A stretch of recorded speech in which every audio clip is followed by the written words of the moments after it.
সমাধান চাও যদি জীবনে মরণে, ফিরে যাও খুঁজে নাও চোখ রাখো কোরআনে।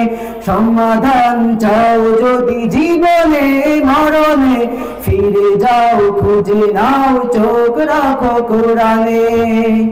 রসুলের রওজা মুবারকে জানাই লাখো সালাম, নবীজির রওজা মুবারকে জানাই লাখো সালাম। বাংলার প্রান্ত হাতে রসুল তোমায় দিল সপিলাম, বাংলার প্রান্ত হাতে রসুল তোমায় মন সপিলাম। রসুলের রওজা মুবারকে জানাই লাখো সালাম, রসুলের রওজা মুবারকে জানাই লাখো সালাম। अबाबिलों की देखो फौज फिर से आ गई है, रसूलों की ज़मीन पर रब की रहमत छा गई है, रसूलों की ज़मीन पर रब की रहमत छा गई है।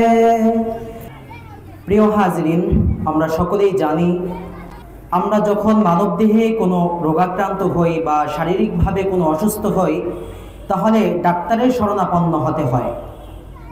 একইভাবে আমাদের ঘরে যদি কোনো সমস্যা হয় তাহলে মিস্ত্রির শরণাপন্ন হতে হয়। ঠিক তেমনি ভাবে আমরা যদি সরল এবং সঠিক পথে চলতে চাই তাহলে কুরআনুল কারীমের মাঝে আমাদের সমাধান খুঁজতে হবে। একইভাবে আমরা যদি আমাদের পরিবারকে সঠিক পথে চালাইতে চাই তাহলে আমাদের সমাধান খুঁজতে হবে পবিত্র কুরআনুল কারীমে এবং নবীজির সুন্নাহের মাঝে। এজন্য কবি বলেন, সমাধান চাও যদি জীবনে মরণে, ফিরে যাও খুঁজে নাও চোখ রাখো কোরআনে। সমাধান চাও যদি জীবনে মরণে, ফিরে যাও খুঁজে নাও চোখ রাখো কোরআনে। তবেই পাবে সুখ শান্তির ঠিকানা, তবেই পাবে সুখ শান্তির ঠিকানা, যদি মেনে নাও তুমি মনে প্রাণে সমাধান। সমাধান চাও যদি জীবনে মরণে, ফিরে যাও খুঁজে নাও চোখ রাখো কোরআনে। সমাধান চাও যদি জীবনে মরণে, ফিরে যাও খুঁজে নাও চোখ রাখো কোরআনে।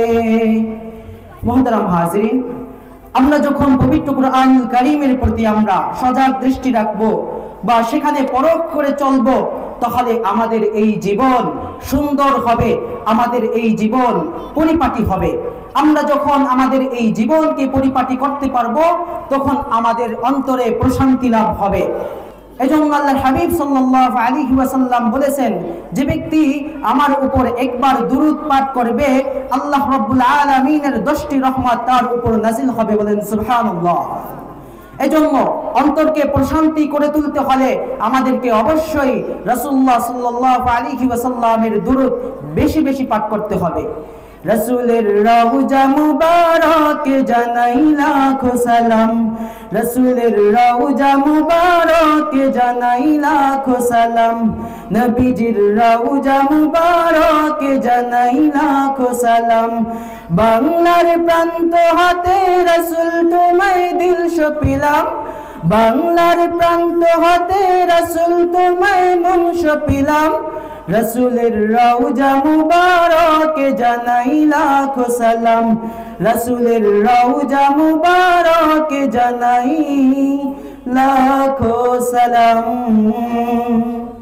মুহতারাম হাজরিন, আমরা যখন আল্লাহর হাবিব সাল্লাল্লাহু আলাইহি ওয়াসাল্লামের দুরূদ পড়ে আমরা অন্তরে প্রশান্তি লাভ করব এবং আমাদের এই ব্যক্তি জীবন, পারিবারিক জীবন, রাষ্ট্রীয় জীবন সাজাবো, তখন এতটুকুতেই আমাদের কাজ শেষ হয়ে যাবে না, বরং আমরা লক্ষ্য রাখবো পুরা জগতের মুসলমান ঠিক আছে কিনা, ভালো আছে কিনা, স্বাধীনভাবে চলতে পারছে কিনা, এই দায়িত্ব গোটা মুসলিম উম্মাহর উপর।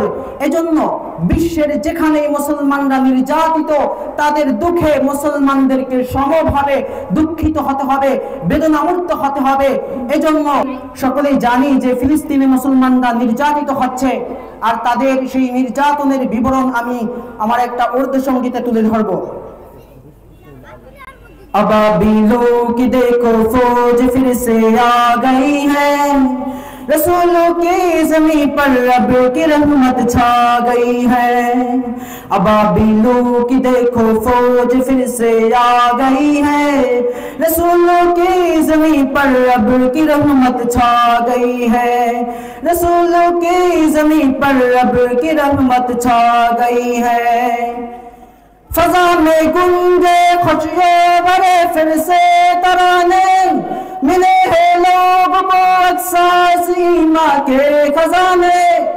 फजा में गुंजे खुशिये भरे फिर से तराने, मिले हैं लोग को अक्सा सीमा के खजाने। अबाबिलों की देखो फौज फिर से आ गई है, अबाबिलों की देखो फौज फिर से आ गई है, खुदा को अपनी बंदूक की अदाए भा गई है। अबाबिलों की देखो फौज फिर से आ गई है, रसूलों की ज़मीं पर रब की रहमत छा गई है। अबाबिलों की देखो फौज फिर से आ गई है, रसूलों की ज़मीं पर रब की रहमत छा गई है।